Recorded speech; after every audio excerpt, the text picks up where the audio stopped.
والدین کی خدمت، والدین کی خدمت، انسان اتنی خدمت کرے کہ ایک مرتبہ حقیقی معنوں میں اگر والدین کسی کے لیے دعا کر لے یا یوں کو اتنی خدمت انسان کرے کہ ان کے دل سے بچے کے لیے دعا نکل جائے، اس کی دنیا بھی سنور جائے گی اور آخرت بھی سنور جائے گی. یعنی شیخ بہاؤالدین اپنے وقت کے مرجع ہے، وہ کہتے ہیں جو بھی زندگی میں کامیابی کی منزل کو طے کر رہا ہے جا کے معلوم کرو کہ کہیں نہ کہیں اس کے والدین کی دعاؤں کا اثر ہے کہ ترقیوں کی سیڑھیاں چڑھ رہا ہے.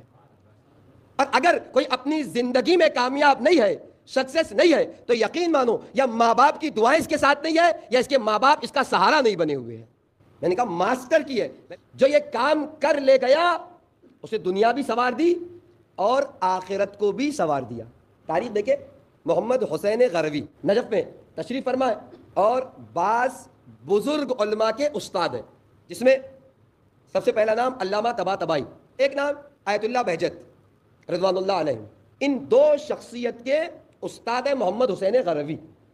ان کے شاگرد کہتے ہیں شخص ان کے پاس آیا، آ کے کہتا ہے آغا میرے روزی کے دروازے بالکل بند ہو گئے ہیں.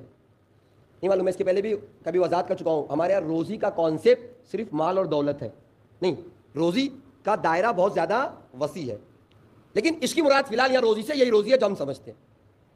کہتا ہے آغا میری روزی بند ہو گئی ہے، ایسی بند ہوئی ہے کہ اگر سمندر کے پاس بھی جاتا ہوں تو خشک ہو جاتا ہے. مثال دیکھا کتنی اچھی بات ہے اس کی کہ سمندر، ہم لوگ ہمارے میں بعض بزنس میں جس چیز کو ہاتھ لگاتا ہو پتھر ہو جاتا ہے، اور نہ یہ بہت کچھ کر چکا. اور نجف کی ایک عظیم شخصیت ہے جن کو آپ جانتے ہوں گے، میں ان کے پاس بھی گیا، انہوں نے مجھے ایک ورد دیا تھا، اس ورد کو میں نے تکرار بھی کیا، لیکن اس کے بعد بھی جو حالت میری وہاں وہ ویسے تھی ویسے ہی آج بھی ہے. نگاہوں کو جھکایا، اجان گرامی بہت توجہ چاہتا ہوں، نگاہ کو جھکایا، جھکا کر کہتے سچ سچ بتاؤ حق الناس تو گردن پہ باقی نہیں ہے کسی کا. اجان گرامی ہم بعض اوقات بالکل اہمیت نہیں دیتے، سوچتے نماز روزہ قرآن ہی دین ہے. نہیں جانے گرامی، دین میں، اور میں نے کہا کہ حق اللہ اگر ایک مرتبہ انسان شاید انجام نہ دے تو پروردگار عالم اسے معاف کر دیتے اپنے رحمان اور رحمانیت کی بنا پر، لیکن حق الناس خدا اس وقت تک معاف نہیں کرتا جب تک وہ بندہ معاف نہ کرے. کوئی سوال نہیں کیا، میری روزی تنگ ہے، میرے روزی کے دروازے بند ہو گئے ہیں، سمندر کے پاس جاتا ہوں سمندر خشک ہو جاتا ہے. کوئی سوال ہمارے جیسا ہوتا کوئی ارے یہ دعا دے دیجئے، وہ دعا پڑھ لو، وہ کام کر لو، نہیں. پہلا سوال محمد حسین غروی جو علامہ طباطبائی آیت اللہ بہجت کے استاد ہیں، پہلا سوال کرتے ہیں کہ کیا کوئی حق الناس تو تمہاری گردن پہ نہیں ہے، کسی کا حق تو نہیں؟ کہ نہیں آغا جان قسم کھا کے کہتا ہوں، قرآن کی قسم کھا کے کہتا ہوں کہ کسی کا کوئی حق میری گردن پہ نہیں ہے.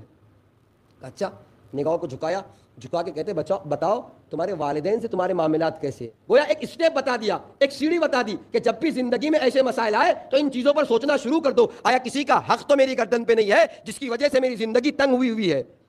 نہیں. والدین کی طرف رجوع کرا، ایسا تو نہیں والدین میں. تو والدین سے کیسے آپ کے معاملات؟ والدین کی بہت خدمت کرتا ہوں اور جتنا کوشش کرتا ہوں کہ ان کی خدمت کروں، ان کا حق ادا کروں. یہ کہہ کے رکا ایک مرتبہ اور رک کے کہتا ہے لیکن ایک بار ایک مسئلہ ایسا کچھ تھا. کہ وہ کیا تھا؟ کہ مسئلہ یہ تھا کہ میری بیوی میں اور میری والدہ میں لڑائی ہو گئی. کہا میری والدہ اور میری زوجہ میں جھگڑا ہو گیا، اور میں نے اپنے آپ میں جب دونوں کو قریب سے سمجھنے کی کوشش کی تو میں نے یہ سمجھا کہ میری والدہ اس وقت غلطی پر ہے. لہٰذا میں نے والدہ سے کہا کہ کیا امی یا جو بھی جس زبان میں کہا ہوگا کہ آپ جو ہے وہ اس طریقے سے غلط اعتراض کر رہی ہے، غلط باتیں کر رہی ہے، اور میں نے زوجہ کے سامنے اپنی والدہ کو اس طریقے سے ٹوک دیا. لیکن کہتا ہے کہ میں نے معافی بھی مانگ لی. جب میں نے معافی مانگی، جب مجھے احساس ہوا کہ مجھے ایسا نہیں کرنا چاہتا، میں نے معافی مانگ لی تو انہوں نے سر کو ہلا دیا. کہتے ہیں محمد حسین غروی کہتے ہیں کہ یہی معاملے میں مشکل ہے. سر کو ہلانا اس بات کی دلیل ہے کہ مکمل طور پہ آپ کی والدہ نے آپ کو معاف نہیں کیا. نہیں جانیں گے، ہو سکتا ہے، کوئی ضروری نہیں ہے کہ میری والدہ غلطی نہ کرے، معصوم تو نہیں ہے، غلطی کے امکانات ہے، یا میری زوجہ غلطی کرے، جی ہاں کریں. میرا رول کیا ہے؟ اگر مجھے احساس ہو جائے آپ کی ذمہ داری یا ہماری ذمہ داری یہ نہیں کہ فوراً کسی کے سامنے کسی کی عزت کو بیچ دیا جائے، کسی کو اس طریقے سے ٹوک دیا جائے. اس کا طریقہ کار یہ ہے کہ آپ بعد میں تنہائی میں اس کے پاس جا کر کہے، خصوصاً اگر والدین ہیں ان سے کہے کہ یقیناً آپ نے سب سکھایا، آپ نے بڑا کیا، آپ نے کہا کہ اس دن جو معاملہ تھا میری نگاہ میں یہ صحیح تھا. وہ بھی سب کے سامنے نہیں کہ اس کا احترام ختم ہو جائے، اس کی شخصیت پامال ہو جائے، اس کی انا کو ٹھیس پہنچے. نہیں، خاموشی سے آ کر سمجھانے کی کوشش کرے، معاملہ بھی صحیح ہو جائے گا اور کوئی گستاخی بھی لکھی نہیں جائے گی. کیا کہتے ہیں کہ یہی معاملے مشکل ہے. کہ آپ ایک کام کرو، اگر چاہتے ہی ہو کہ تمہارے روزی کے جو دروازے بند ہوئے کھل جائیں جاؤ جانے کا والدہ کے پیر چومو اور چوم کر پھر سے اس واقعے کا تذکرہ کرو اور کہو کہ والدہ مجھ سے غلطی ہو گئی تھی, مجھے آج احساس ہے اس غلطی کا, میں کھلے دل سے آپ کی بارگاہ میں آ کر معافی مانگ رہا ہوں, آپ مجھے معاف کر دیں. جانے کے بعد کچھ دنوں بعد واپس پلٹا تو پلٹ کے کہتا ہے آقا جان میرے سارے معاملات حل ہو گئے اور خدا کا شکر ہے میری روزی میں برکت بھی ہے, میرے مسائل حل ہو گئے. کہا ہوا کیا؟ کہا جب میں گیا والدہ کے پاس, والدہ کے قدموں پہ گر گیا اور گرنے کے بعد میں نے کہا کہ مجھ سے بہت بڑی غلطی ہوئی تھی جس کا احساس مجھے آج ہوا ہے, میں نے اس ٹائم ہی معافی مانگی تھی, لیکن آج میں چاہتا یہ ہوں کہ آپ معافی کو اپنی زبان سے تکرار کریں اور کہے کہ آپ نے حقیقی معنوں میں معاف کر دیا. ماں نے کہا میں نے تمہیں معاف کیا, مجھے اٹھایا اور اٹھا کر مجھے کہتی ہے اس ٹائم تم نے معافی تو مانگی تھی لیکن میری انا کو ٹھیس لگی تھی, میں نے سوچا اتنا بڑا گناہ کر کے ایک چھوٹی سی معافی مانگ کر چلا گیا, اسے معاف نہیں کروں گی, اب صحیح طریقے سے معافی مانگی ہے لہذا میں تیری ماں ہوں, تجھے معاف کرتی ہوں. کیا ہو گئے؟